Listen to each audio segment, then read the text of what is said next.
Assalamualaikum warahmatullahi wabarakatuh. Salam warahmatullahi wabarakatuh. Semoga Allah selalu mencurahkan rahmat kepada Ustaz kita semua. Semoga Allah berikan yang lebih baik kepada Anda. Saya mau bertanya, lebih tepatnya minta sarannya. Ya, baiklah. Saya mau menjawab, lebih tepatnya memberi saran. Saya baru beberapa bulan kerja di sebuah perusahaan.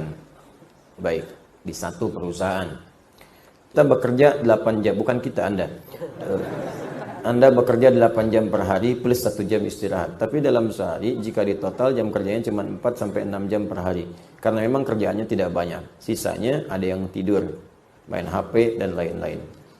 Beberapa bulan ini saya merasa risau karena ini seperti korupsi waktu. Masya Allah.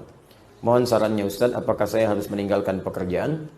Karena saya takut ini akan menambah berat hisaban saya kelak di akhirat karena pekerjaan ini dan karena saya menafkahi ibu saya dari pekerjaan ini. Mohon sarannya.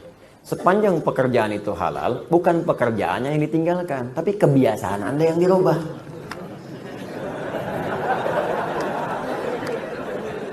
Karena belum tentu mendapatkan pekerjaan yang seperti itu juga. Ya, kerja yang diwajibkan 8 jam, beban kerjanya baru 6 jam, 4 sampai 6 jam, sisanya pakai apa? Pakai untuk merumuskan, menyempurnakan pekerjaan itu lagi. Bikin ide-ide cemerlang yang bisa diusulkan pada perusahaan. Buat ide-ide kreatif yang inovatif. Itu bahkan bisa mengangkat level Anda.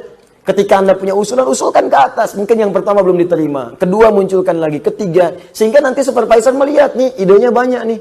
Nih giat nih. Itu bisa mengangkat Anda level lebih tinggi. Naiklah jadi pengawas. Kalau sudah pengawas, ya cuma ngawasin. Lebih sedikit lagi.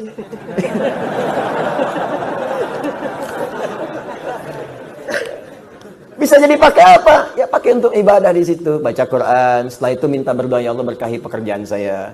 Berikan rahmat kepada perusahaan saya. Ya Allah bimbing kami supaya bekerja jalan yang halal. Gunakan untuk ibadah sisanya.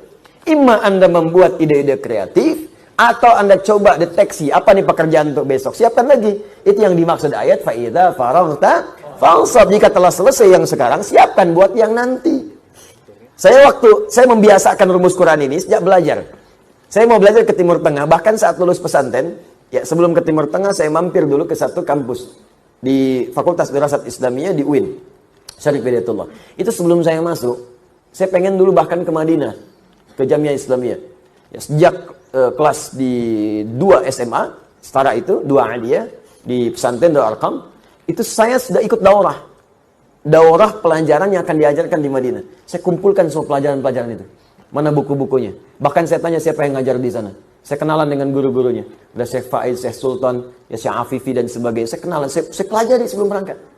Ya, saya pelajari ketika akan mampir ke Ciputat karena waktu sudah dikasih rekomendasi, itu sudah siap semua ikhtiar manusianya, insya Allah sudahlah selesai semua. Bahkan diberikan tanda tangan oleh orang yang kalau kata orang di Timur Tengah itu dilihat tanda tangannya nggak akan dilihat berkasnya, terimanya.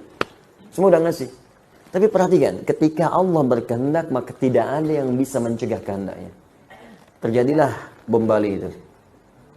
Maka dihapus kuota beasiswa pada saat itu.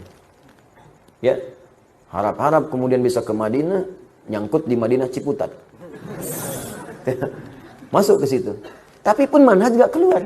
Gak berubah manhaj saya. Sebelum berangkat ke sana, saya kumpulkan buku-bukunya. Apa yang dipelajari di kampus itu? Saya senang saya milih kampus itu karena belum bisa keluar karena tertutup semua kuota di luar itu. Saya pilih itu karena di situ yang ngajar ulama di MUI, ngajarnya pakai bahasa Arab juga. Ada yang dari Mesir, dari India, dari mana-mana itu ngajar pakai bahasa Arab.